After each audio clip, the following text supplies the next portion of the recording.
тарихны аксакалга тиңлиләр. Мөселман дөньясында аксакалларның урыны һәр вакыт түрдән булган. Аларның фикерләренә кулак салганнар, тәҗрибәләрен кулланганнар. Бүген бездә кунакта әнә шушы аксакал арасында һәм безнең арадашчы булган, хәзер инде үзе дә аксакал Индус аға Тахиров. Исәнмесез, Индус абый? Исән, сау гына яшәйсезме? Аллага шөкер. Индус абый дип башладым да, бәлки инде сезгә әтигез исеме белән дәшергәдер. Сезне хөрмәтләп инде. Юк, инде Индус абыйдан да яхшы исем юк. Чөнки бу бабай кушкан исем. Шуннан да һәм инде ул ничектер араларны да безнең якынайта кебек. Нәк шулай. Һәр аксакал булмый дигән гыйбарә бар. Инде сезгә карагач, аксакалның сакалы юклыгына карама диясе килә. Сакалсыз аксакал бүген үзен ничек хис итәсең? Менә бүгенге чорда, бүгенге заманда. Заманалар авыр. Еллар ябык. Яхшы өмір итү бик авыр. Миңа түгел, халкыбызга, илебезгә. Шуннан да менә бүген без көн сайын нинди дә булса үзгәрешләр күреп торабыз. Һәм инде күп вакыт ниндидер билгесезлек биләп ала халыкны. Ләкин мин үзем оптимист. Менә шушы рәвештә яшәеш һич шиксез үзгәрәчәк. Ни өчен дигәндә, чөнки безнең халкыбыз мәңгелек. Ул күп сынаулар аша үткән, авырлыкларын күргән, барын да күргән. Габделбарый Баттал әйтмешли, ул тарихта чыныккан эшсөяр халык. Менә мин шул халыкны күрәм, шушы халкым белән яшим, һәм менә шуның аркасында миндә һәр вакыт оптимизм. Нәрсә саклап калырсың аны? Менә тапшыру көтмәгәндә инде шундый глобаль сорау белән дәвам итә. Чөнки безнең халкыбызның тамырлары тирән. Тирән тамырлар ул 2000 еллык, хәтта аннан да артыграк. Ныклы тамырлар булар. Аны йолкып алырга тырышучылар булмады, түгел булды, ләкин булдыра алмадылар. Һәм бүген дә бар, әлбәттә, татарга каршы чыгучылар да бар, аны яратмаучылар да бар. Ләкин алар бер ни дә эшли алмаячак. Ни өчен дигәндә, менә без бүген Россия шартларында яшибез. Һәм инде әгәр дә ерак тарихка карасак, аны бүгенгесе белән чагыштырсак, әйтә алабыз. Татар факторы Россияны саклауның иң зур тоткасы булып килгән һәр вакытта да. Шушы дәүләт барлыкка килгән вакытта таркалган рус князьлекләрен татар ханнары җыеп биргән. Мәскәү ханнары, Мәскәү князьләре менә шушы рәвештә татарларның тырышлыгы аркасында үзләренең дәүләтен булдыра алганнар. Аннан соң да һәр вакытта диярлек татарлар Россия өчен иң авыр елларда иң беренче ярдәмчеләр һәм иң беренче тутка булып килгән. Шундыктан без әйтә алабыз, менә бүген дә шулай. Бүген әйешеннән авырлыклар, халыкара мөнәсәбәтләр кискенләште, Россия белән башка илләрнең мөнәсәбәтле катлауланды, шул исәптән Төркия белән дә. Әлбәттә без буларны авыр кичерәбез, ләкин һич нинди шик булырга мөмкин түгел, барысы да үтәчәк. Үтәчәк, чөнки менә әйткәнемчә инде безнең татарыбыз шушы үзенең тарихтагы зур вазифасын һаман да шушы рәвештә дәвам итәчәк. Аның вазифасы зур. 2000 ел ул бит әйтергә генә җиңел. Аның төпкеленә үтергә, аңа карарга, аны чагыштырырга, аның төрле күренешләрен күз алдына китерү ул авырдан авыр. Ләкин ул шулай. Ләкин бит менә шик белдерүчеләр дә бар. Татарлар ничектер мәсәл буйлап басня дигән кебек уйлап табалар, ниндидер үз тарихларын яңадан яңа фактлар белән булмаган байталар. Ягъни ясалма тарих уйлап табучы халык дип тә әйтүчеләр бар. Безнең тарихыбыз бит чын фактларга нигезләнгән. Менә күптән түгел бездә Мөнир Ерзин дигән агайынның китабын тәкъдир итү булды. Ул үзе Казакстанда яши бүгенге көндә, ләкин Кытайда туып үскән, Кытай телен белә, Кытай чыганакларын өйрәнеп, менә шушы рәвештә татар атамасының барлыкка килүенә 2000 ел вакыт үтте дигән фикергә килеп, шуны раслап, шушыңарга багышлап үзенең «Голос Евразии» дигән китабын чыгарды. Шуннан да сезнең белән сөйләшкәндә киләчәккә өмет тулы күзләр белән карыйсы килә. Инде сабый шулай да менә тарихка килүегезне дә беләсе иде. Ничек менә авыл малайы тарих белән кызыксынып китә? Ни өчен тел түгел, ни өчен әдәбият түгел, яисә башка бөтенләй ул вакытта бит инде башка белгечлекләр дә популяр булгандыр. Тел, әдәбият минем өчен һәр вакыт беренче урында булды. Тарихка кергенче мин телебезгә, әдәбиятыбызга кердем.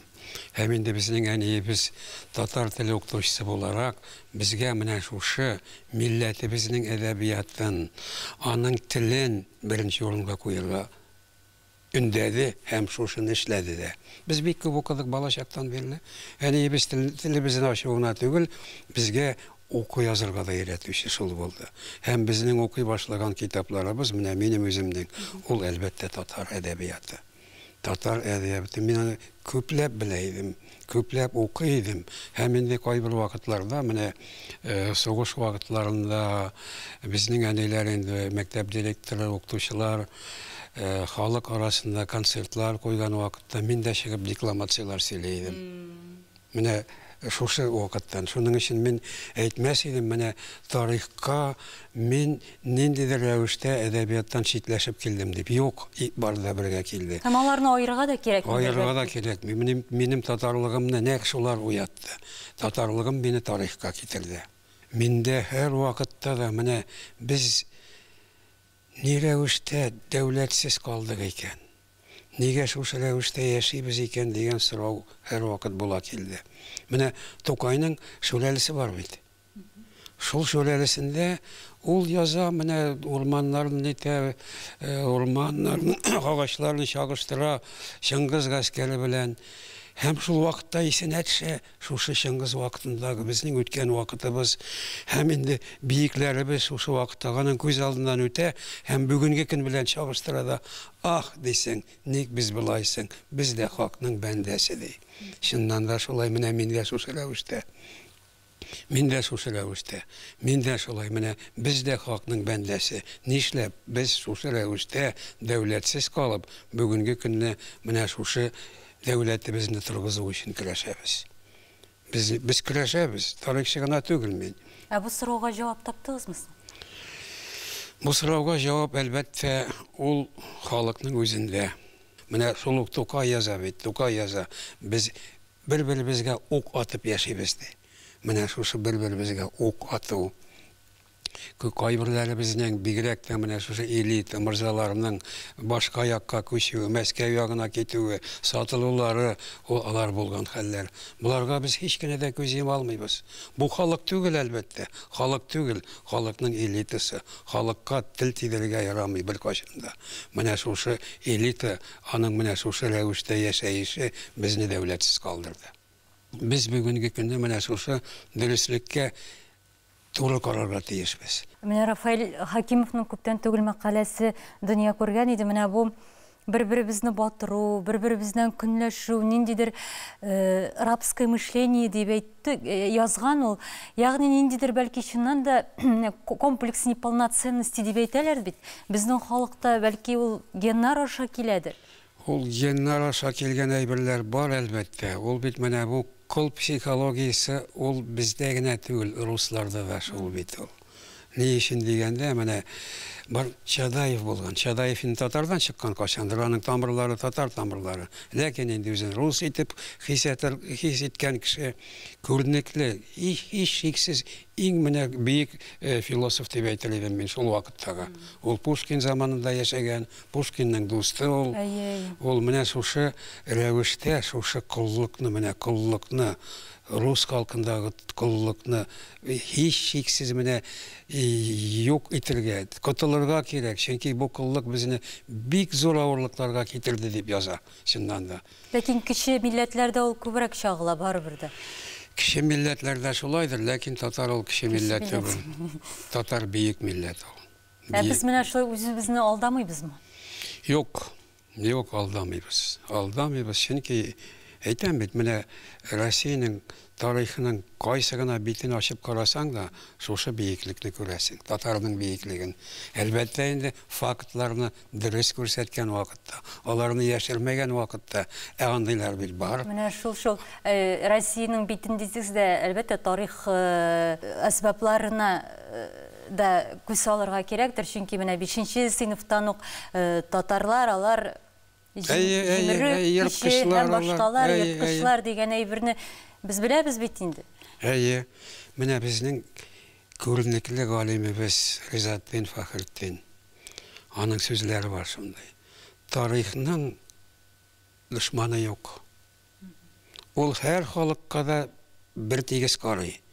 Менә шушы тарихчыларның гына, аны язучыларның гына кай вакыт каләмнәре ялгышады. Менә без шушы китапларда менә шу ялгышлыкны күрәбез. Махсус рәвештә ялгышу гына түгел, чын мәгънәсендә менә алда кеше тарих барлыкка килүендә күрәбез. Күп вакытлар бар. Чын фактлар, дөрес фактлар, алар читтә кала. Кай вакыт, күп вакыт дисәм дә ялгышмамдыр. Чөнки менә бүгенге көнне безгә Россиянең үзе эчендә, безнең татар эчендә шушы тарихны бөтен тулылыгы белән торгызу кирәк. Бигрәк тә менә шушы ике халыкның мөнәсәбәтләре. Рус-татар мөнәсәбәтләре. Ни өчен мин моны шулай дип әйтәм? Чөнки шушы дәүләтне барлыкка китерүче ике халык менә шушы. Рус дәүләтен барлыкка китерүче. Шулай ук. Менә мин заманында шушы сүзләрне язып чыккан идем. Һәм аны бик күпләр Мәскәүдә шулай ук кабатладылар, бу дөрес дип. Чөнки бу дәүләтне нигездә шушы ике халык барлыкка китерде ди. Шуның өчен теге вак милләтләр дибез, баралар вак милләтләр. Ләкин инсабый менә бу информацияны тар даирә белә. Шул уртак хәзер теге Россия Федерациясында уку әсбаплары бер генә уку әсбабы булырга тиеш дигән әйбер бар бит инде. Һәм инде анда тарих ничек языла, кемнәр тарафыннан? Менә бу сез әйткән мәгълүматлар анда бармы бүгенге көндә? Ни кызганыч, бу мәгълүматлар җитми, алар юк дәрәҗәсендә. Ләкин бит бу менә бүгенге көнне татарга карата мөнәсәбәтне чагылдыра. Татарга карата. Ни кызганыч, шовинистик көчләр бүгенге көнне кутыра. Татар теленә, гомумән безнең тарихыбызга каршы чыгучы кешеләр шактый. Әйтик, Явыз Иванны яклап чыгучылар бар бүгенге көндә. Бит ул якларлык кеше түгел, һеч кенә дә. Имештер ул Казанга килгән менә шушы болгарларны яклау өчен. Болгарлар, ничек инде болгарларны яклау, ни өчен Казанны яулап алган алай булгачтан. Ни өчен дистәләгән мең халыкны кырып, бит Казан урамнары үтерлек булмаган, үлек белән тулы. Елгалар тулы үлек белән, болыннар үлек белән тулы.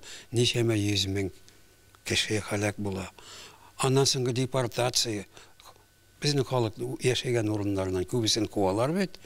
Менә депортация дип сөйлибез. Бүгенге башка халыклар турында Сталин депортациясе вакытындагы хәлләрне сөйлибез. Бит беренче депортацияны безнең татарлар кичергән. Без кичергән аны. Безнең халкыбыз кичергән. Аларны бит яшәргә ярамый. Ләкин ул кемгә карата дошманлык тарату түгел. Һеч кенә дә. Дөрес тарих, әгәр даны менә шушы рәвештә биргән вакытта, ул һәр кемгә аңлашыла. Ул бүгенге көннең яшәешенә зарар китерми, киресенчә файда гына китерә. Чөнки бу үткән тарих, аннан без тик өйрәнергә генә тиешбез.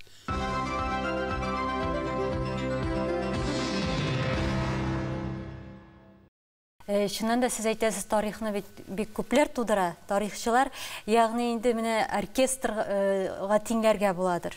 Оркестрда бит төрле музыка уен кораллары бар. Сен музыкант буларак инде моны әйтәсез. Консерваториядә белән белим. Менә һәрберсенең төрле тавышы. Менә Индус Таһиров үзен нинди музыка коралына, уен коралына тиңләр иде икән? Мандолина. Оркестрда. Мандолина ни өчен? Ни өчен? Чөнки әтибезне сугышка озаткан көнне китер алдыннан Ул безне кибеткә алып керде һәм алып бирде мандолина. Мин кайтканчы уйнарга әйләнеп куегыз дип. Кайтмады, ләкин без ич туган ишебез дә мандолинада уйнарга әйләндек. Шуның тавышы менә һаман да колак төбендә яңгырап тора. Әлбәттә, бу башка музыканы әйтик, гармонны яратмый дип. Юк, яратам мин, яратам. Гомумән мин музыка яратам. Сез бит әле бик матур җырлыйсыз да инде Сабыр. Булгалы инде андый. Мандолина, ләкин монда бит инде без образны әйтәбез, бит. Сезнең үзегезнең урыныгыз тарихны өйрәнүдә. Тарихны. Менә Рафаэль Хакимовка шулай әйттем, ул күптән түгел тагын бер мәкаләсендә сезне последний из магикан дип әйтте. Последний из магикан дигән сүзне, ул өйрәнүдә, алай дию, әлбәттә, бу ниндидер рәвештә өметсезлек. Без менә бүгенге көнне тиешле рәвештә шушы яшьләр арасыннан киләчәк сәләтле тарихчыларны сайлап ала алмыйбыз. Ни кызганыч, ул бу өлкәдә әлбәттә дөрес. Ләкин мин тарихны өйрәнү генә түгел, тарихны ниндидер рәвештә әлбәттә булдыручы да дип әйтер идем. Ни өчен дигәндә, менә минем менә шушы тарих белән кызыксынуым, әлбәттә дәүләтчелегебезне торгызу уем, ул мине шушы сәясәткә китерде. Сәясәткә китерде һәм мин инде менә әйтергә кирәк, декларация кабул иткән көннәрдә, Россия белән сөйләшүләр вакытында мин делегация җитәкчесенең урынбасары идем. Бөтен идеологик мәсьәлә аңлату менә шушы минем истә иде ул. Аннан соң договор төзү, ул гомумән хәтта икътисади мәсьәләләр буенча сөйләшүләрдә дә мин үземнең ролемне яхшы булдыра алдым дип әйтә, уйнадым дип әйтә алам. ГКЧП-дан соңгы хәлләрдә Татарстанга каршы көчләр күтәрелгән вакытта bir вакыт икътисади проблемалар күтәрелеп чыкты. Biz инде моңа кадәр сәяси мәсьәләләр буенча сөйләшүләр алып барган идек. Анда делегация безнең җитәкчесе Лихачев иде, Василий Николаевич, бик акыллы кеше, Татарстанга яхшы хезмәт иткән кеше, мин аны ассызлыклап әйтәсем килә, чөнки аңа каршы сөйләүчеләрдә булды, булмады түгел, ләкин ул рус булса да, менә шушы рәвештә милләтебезгә, Татарстаныбызга яхшы хезмәт итте. Менә икътисади сөйләшүләр вакытында мин инде үзем финансист та түгел, экономист та түгел, ләкин безнең делегацияның җитәкчесе Сабиров мине сорады, керәле мине делегациягә, керәле дип. Һәм әйтте, без бара торабыз, кирәк булгач кына сине чакырабыз дип. Аның мине чакыруы ни өчен? Чөнки менә бу көрәштә сәясәт кирәк. Ни өчен без менә икътисади мөстәкыйльлекне дәгъвалыйбыз? Ни өчен? Һәм нәрсәгә таянып дәгъвалыйбыз? Мин инде әлбәттә ана шул берничә вакыттагы сөйләшүләрне дәлил итеп алдым. Ни өчен дигәндә, без шушы 12-15 август 91-ның сөйләшүләр вакытында протокол кабул иттек. Ике яклы сөйләшүнең нәтиҗәсе буларак протокол кабул итеп, анда безнең декларациягә уңай бәя бирелде. Таныйбыз дип язылмаган анда, ләкин уңай бәя бирелде. Мин менә шушыңарга таянып сөйләшүләр вакытында, менә икътисади мәсьәләләр буенча сөйләшүләр вакытында әйттем, менә бит безнең декларациябыз танылган. Таныйбыз. Алар булай гына таныйбыз дип уйлайды. Әйтәмәйдәгез, алай булгачтан без аның текстына үтеп керик әле. Анда бит язылган милек, байлык, җир байлыклары һәммәсе дә күп милләтле Татарстан халкыныкы дип язылган. Соң шуннан ди, менә шушы документны әзерләгән вакытта, уртак документны әзерләгән вакытта аны Шаповальянс дигән кешегә тапшырганнары, Андрей Шаповальянс, ул аннары икътисад министры булды Россиянең. Ул әйтә, ярый, моннан нәрсә эшләргә тиешме икән, без язып куярга тиешбез, сезнең милек бар, безнең милек бар. Биттеме? Мәйтәм, юк, битеп җитмәде әле, аз гына калды, мәйтәм. Нәрсә калды? Мәйтәм, милек булгач, налогны кем өчен җыярга тиешбез? Үз милкемнән мин кемгә җыярга тиеш налогны? Әлбәттә үзем өчен. Бу нәрсә дигән сүз димәйтәм, одноканальный налог безнең өчен. Ул зур нәрсә. Курка да башлады, инде бу шүрли дә башлады. Ләкин акыллы кеше язып куйды, биттем, һәм әйтәм, битеп җитмәде. Нәрсә дим, әйтәм, ул налог битмәдем. Бюджет чыганагы, самостоятельный, мустакил бюджет безгә әйтәм, дигән сүз. Ансында язды, биттеме ди. Әйтәм, битеп җитмәде. Нәрсә дим, әйтәм, бюджет бит ул акча, аны салу өчен кисә кирәк, милли банк. Менә шушы безнең сөйләшү, менә делегацияларыбыз утыра, безнең бу якта утырабыз, делегация составында Хамидуллин да вице-премьер бар, Ногманов та финанс министры, алар теге якта Шаповальянск кешеләр утыралар. Биттеме? Битте, менә шушы әйберне әйттек. Кич белән чәй эчеп утырган вакытта Ногманов менән сорый, инде сезгә, как это вы сделали? Дим, әйтәм, син бит күреп тордың. Ни өчен? Әйтәм, чөнки мин бу эшне башыннан ахырына кадәр бик яхшы беләм. Һәм нәрсә теләгәнебезне, нәрсә таләп иткәнебезне, нәрсә дәгъваларыбызны шулай ук бик яхшы беләм. Бу булды. Һәр инде иң соңгы кичке очрашу пленар утырышта Сабиров монсы нинең КПСС үзәк комитетының бинасы Иске Недана Старой площадь, Старой площадь. Шунда һәм политбюро утыра торган залда. Хәтта әле теге биркаларда алынмаган, шул килештера иде. Утырыштык, Мухаммад Галямович әйтә, Егор Тимурович, давайте мы послушаем сначала нашего профессора. Мин менә шушы аргументацияны биреп, әйттем, Гайдар әйтә, таныйбыз. Мин кызып киттем, ялгыштым дип уйлыйм инде. Ул вакытта бигрәк тә әйтәм, признаете, әйтәм, как дырку от бублика дип әйтеп куйдым. Бу шартлап китә язды. Как же так ты? Что нам теперь в разные стороны разбежаться, что ли? Что вы будете делать с вашей нефтяной промышленностью, гнилой нефтехимией? Курыктым инде, әлбәттә, менә курку буламы дип сораган идең бая. Курык калый торган чаклар була, әлбәттә. Менә монда мин чыннан да курыктым. Әйтәм, шушы сөйләшүләрне мин юкка чыгардым ахырсы дип. Менә монда Мухаммад Галямович, рәхмәт аңа, ярдәмгә килде. Что будете делать, дигән? Торговать ти. Тигез әйтә, с кем? С вами, как при Казанском ханстве. Бетте, көлештеләр дә, шушы рәвештә без кайттык инде, менә Казанга кайттык без. Милкебезне таныдык. Бер каналлы налог, бюджет һәм милли банк.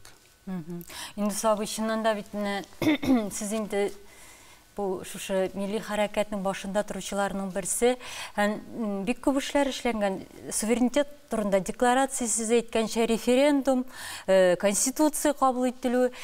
Ни өчен без менә бүген нәрсә ул шигенүме ул? Һәм ни өчен менә шушы вазгыять килеп чыктысың?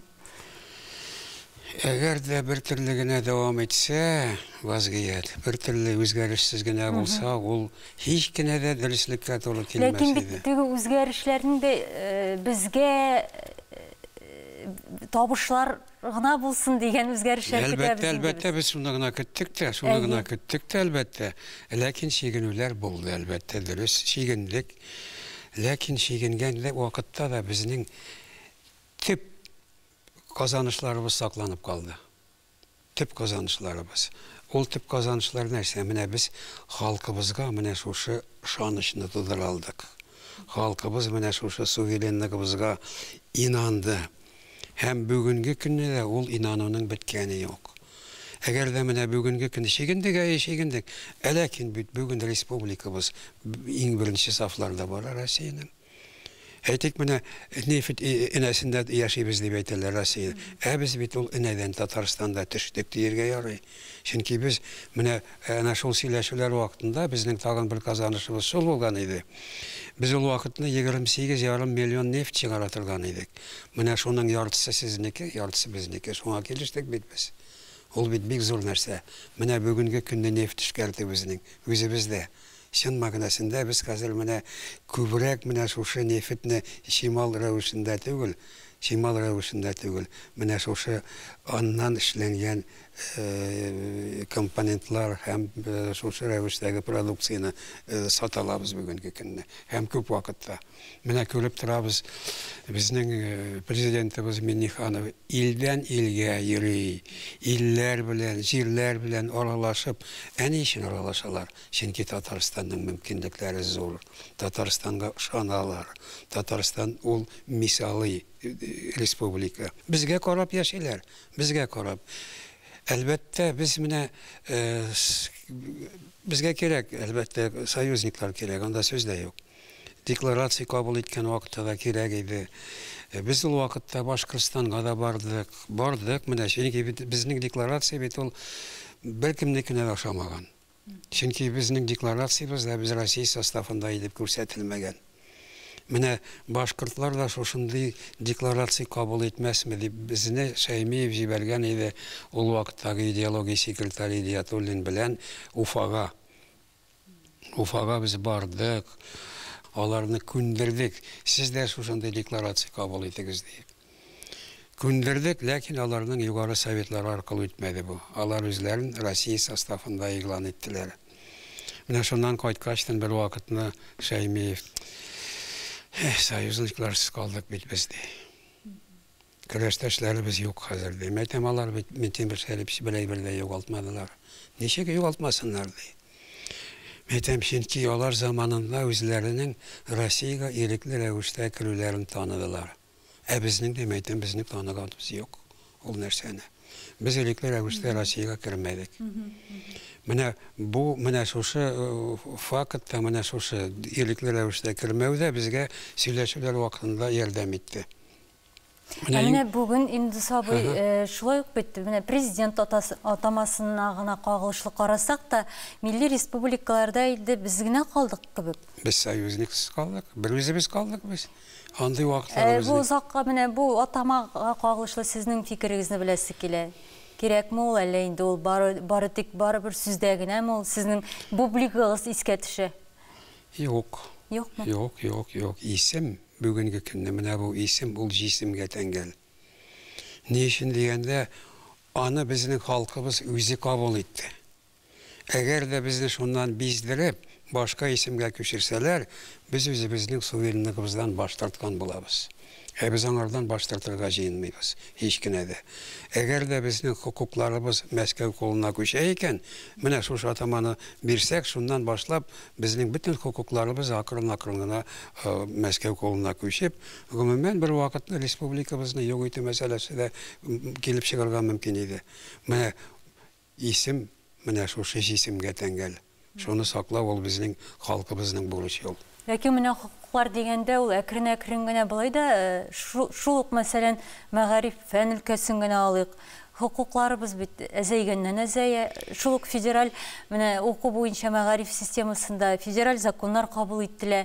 Бу бит инде безнең халыкның менә киләчәгенә сез әлбәттә бик өметле карыйсыз, ләкин саклана алырбызмы без бу вазгыятьтә? Безне бетергә тырышулар бит инде ул ничәмә еллар дәвам итә. Бер вакытны хәтта Ефимий Малов дигән бер миссионер 1905 елны бугай үзенең көндәлегенә язып куя. Үзенең көндәлегенә яза. 300 ел буе бергә яшибез. 300 ел буе. Без аларны үзебезнең якка күчерә алдыкмы, руслаштыра алдыкмы без? Тагын ничәмә еллар дәвам итер икән бу ди. Шулай ди. Бу халыкның наклыгы. Менә 1870 елны Сембердә чыккан бер китапта языла. Татарлар Россиянең иң ныклы халкы дип. Алар русларга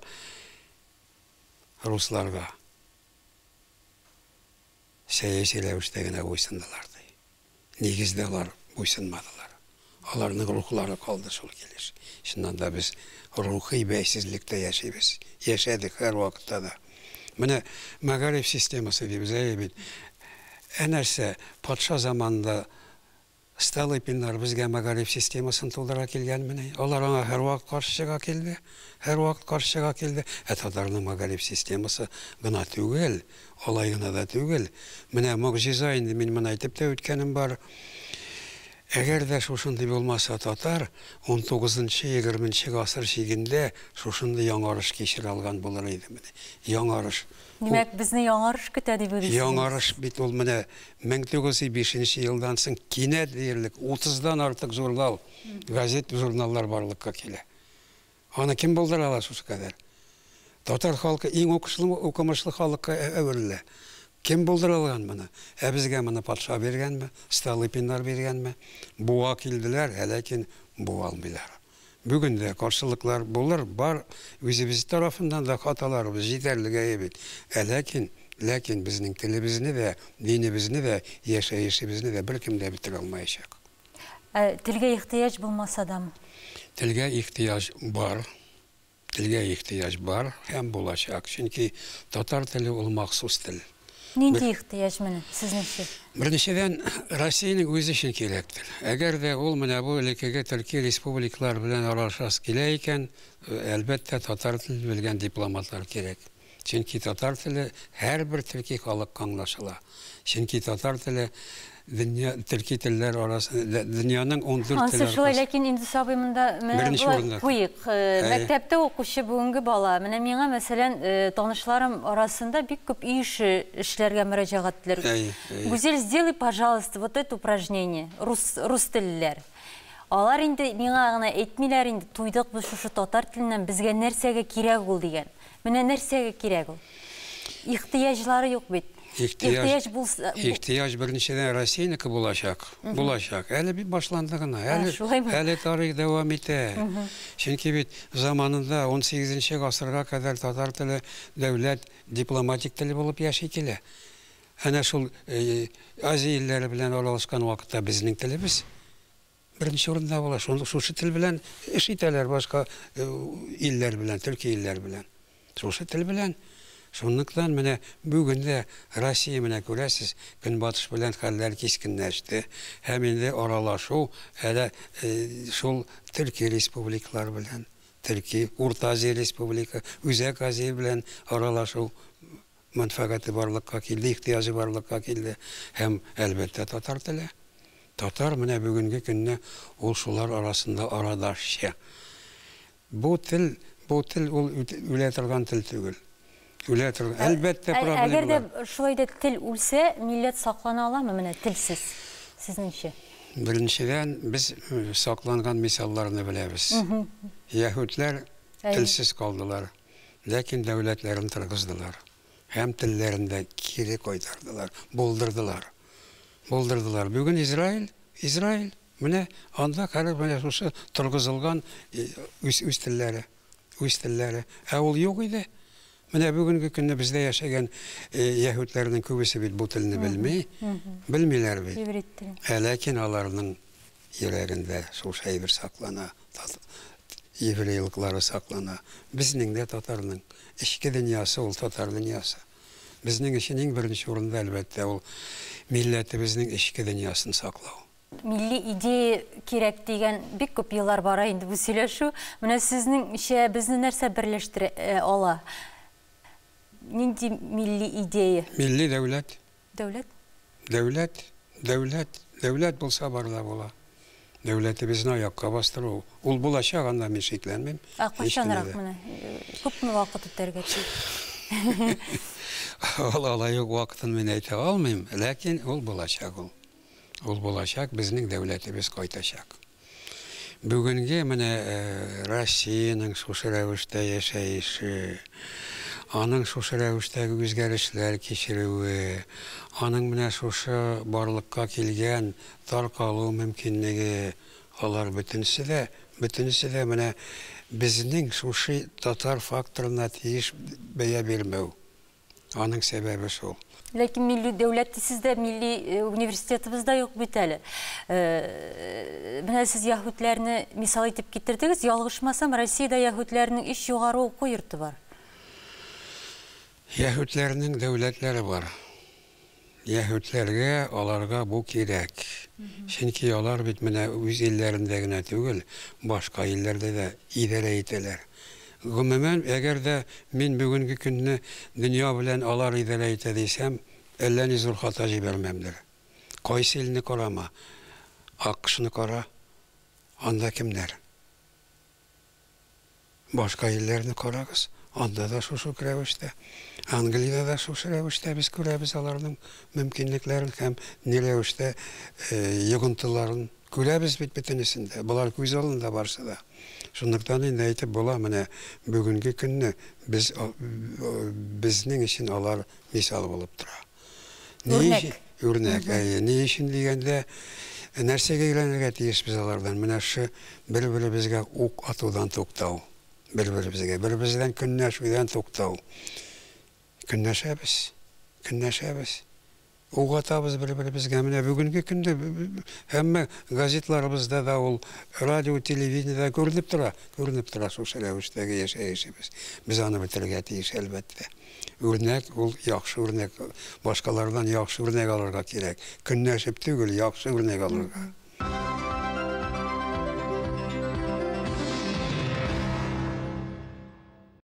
Менә сезне нинди тарихи шәхес илһамландыра, чөнки инде сабый беләбез әле татар бистәсендә инде Әби патша һәйкәл куерга тора һәм татар җәмәгатьчелегенең күпчелеге моңа каршы. Менә сезнең фикерләрегезне ишетәсебез килә иде. Кемгә һәйкәл куяр иде Илдус Таһиров татар бистәсендә? Барулига куяр идем мин. Галимҗан Барулига. Ризаттин Фәхретдиновка куяр идем. Ул кадәр теге ниндидер рәвештә, теге күрсәтеп, менә карагыз, ул рәвештә түгел. Бар бит тыйнак һәйкәлләр дә бар. Менә Тукай. Хәтер. Менә Тукай.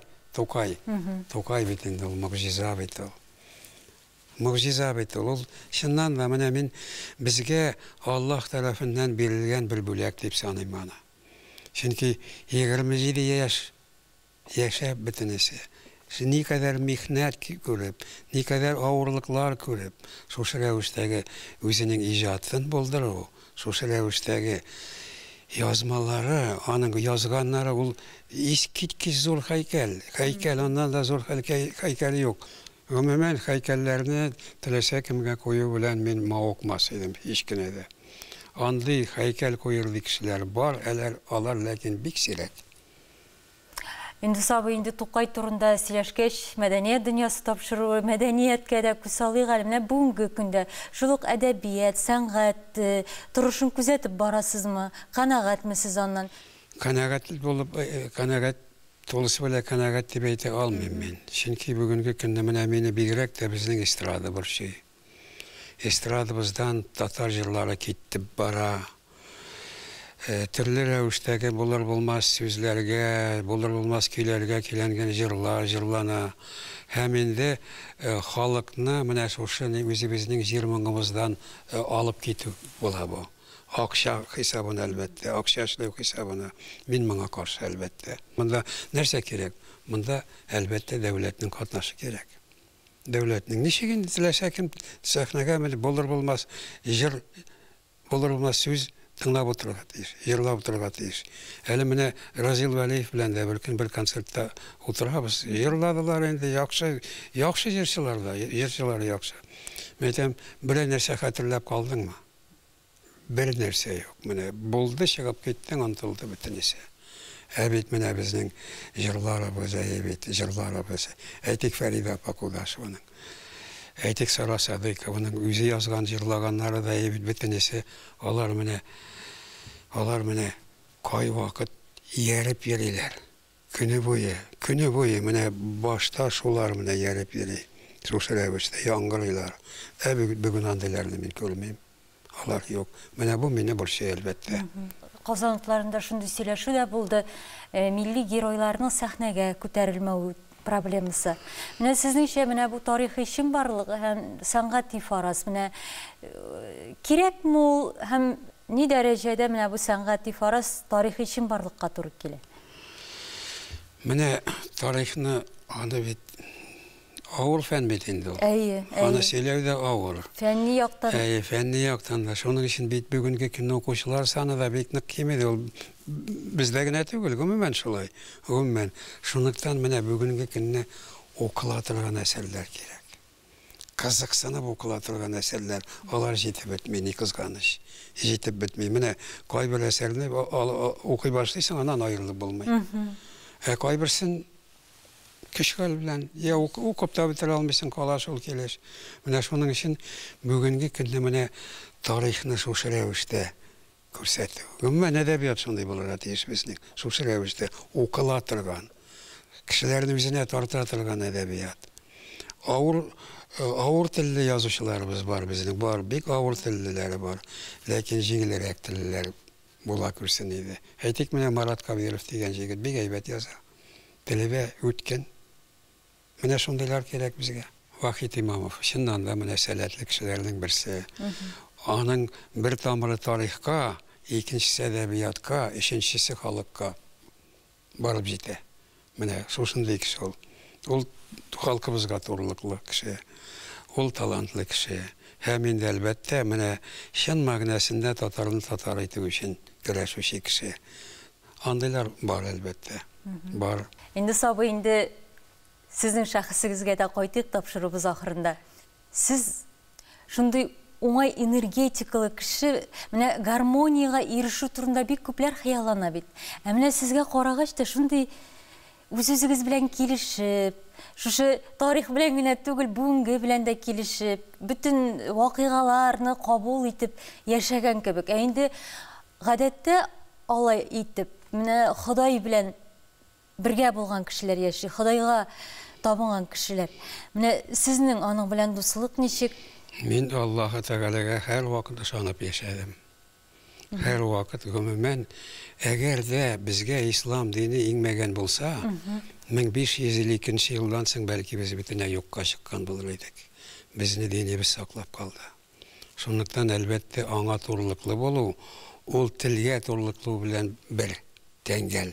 Alar ikisi birge bulurga tiýiş.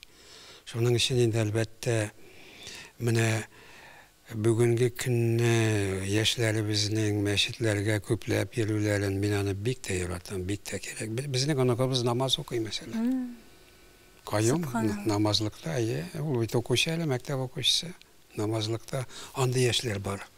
Mine ümit diye bize evet, mine ümit bit şularda. Ümit şularda elbette tiga ağırlıklar geçirir ol bir nerse.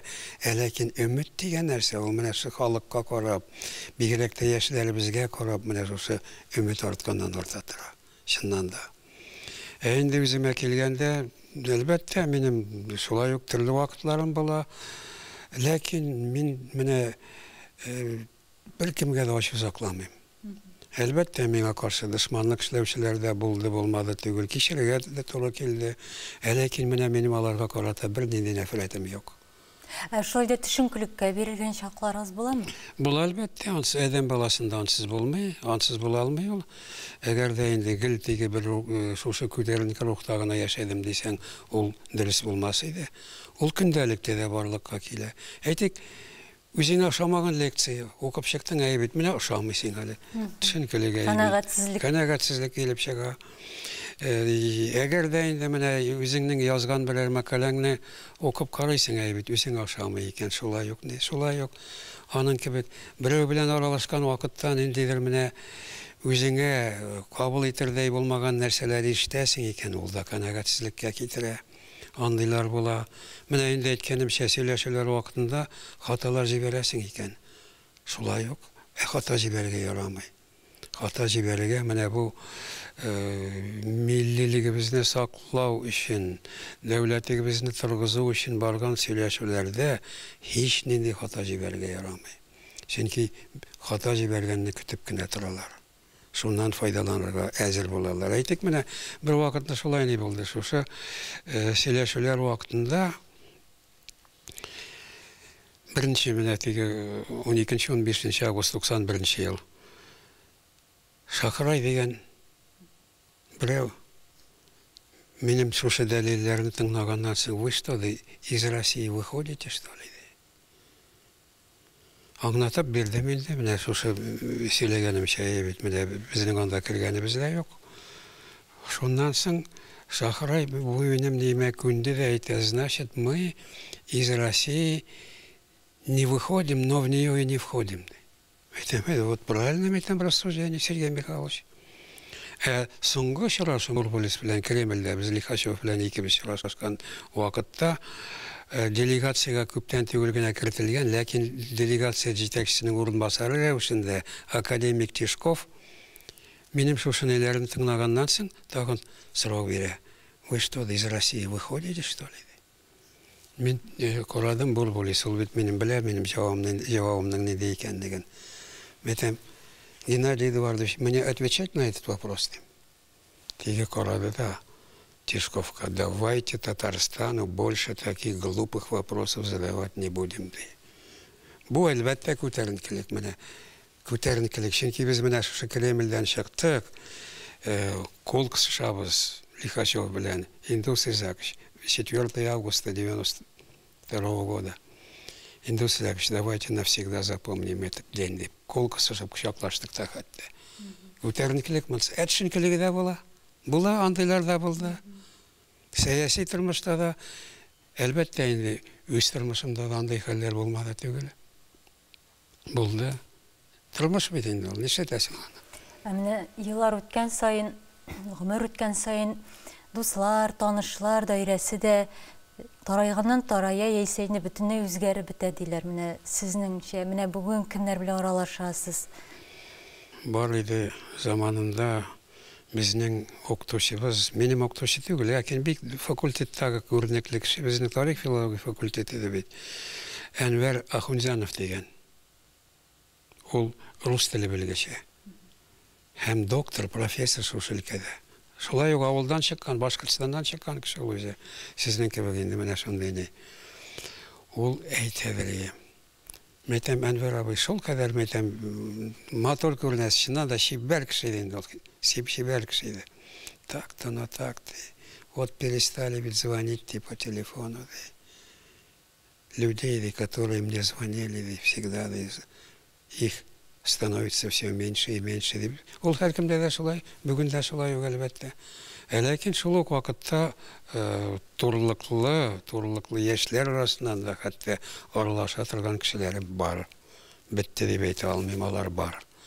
Алар бар. Менә яшьтәшләрем арасында алар саны кими инде әлбәттә. Миңа бит инде ни әйтсәң дә 80. Күпне күргән, күпне кичергән дисез. Күрдем, барда булды инде. Барда булды. Шунлыктан әлбәттә менә шушы рухта мин нәрсә дип әйтә алам, менә бүгенге көндә мин менә шушы яшемдә булуыма да карамастан, әле иҗатымны һич кенә дә туктатырга теләмим һәм дәвам итәчәкмен. Мин бит әле менә университет тарих фәннәре буенча докторлар советы председателе 30 елдан артык инде. Һәм шушы вазифа. Дәвам итәм. Һәм шушы киләчәккә зур өмет белән яшәйм. Индус абый, менә безнең бергә уртак гомеребез үткән сәгатьләребез ахырына да якынлаша. Шулай да менә мин сорамаган, бүген ничектер кагылырга өлгермәгән ниндидер бәлки мәсьәлә бардыр, нинди сүзләр әйтәсез киләдер, бәлки тамашачыларыгызга ниндидер мөрәҗәгать. Тамашачыларыбызга, милләтебезгә, үзебезнең горурлыгыбызны саклап, тарихыбызның биеклеген танып, аңа табынып яшәвен телим. Тарихыбыз, безнең бай андый тарих бер халыкта да юк. Рус халкында да юк, бу кадәр тирәнлек. Аксакал сүзе. Шулай бит. Рәхмәт сезгә, Индус абый, шушы матур җылы сөйләшүгә, әлбәттә менә бу 90-нчы елларны тәфсилләп искә алу, бәлки ул тарихны кабатлана диләр бит. Ниндидер тагын шушы тагын да җылырак җилләр исәр дигән ышаныштабыз һәрвакыт. Әлбәттә шундый ышанышта. Менә иртәгә минем менә Разил Чигараны Татарстанның менә шушы соңгы тарихына багышланган китабым 3 телдә чыгачак. Котлы булсын. Иртәгә алам диде ул аны. Котлы булсын. Андан башка да тагын 3 китабым чыга. Сез, димәк, сез сафта, Индус абый, әле һаман да хезмәттә. Әлбәттә. Киләчәктә дә шулай булсын әле. 85 яшьләрдә тагын нәтиҗәләрне туплап, шушы 5 ел эчендә нәрсәләр булганны сөйләшербез дигән. Бәлки аңынча да булыр. Ышанычта калам. Рәхмәт бик зур. Сау булыгыз. Исәнлектә очрашыйк, яшик бергә. Амин.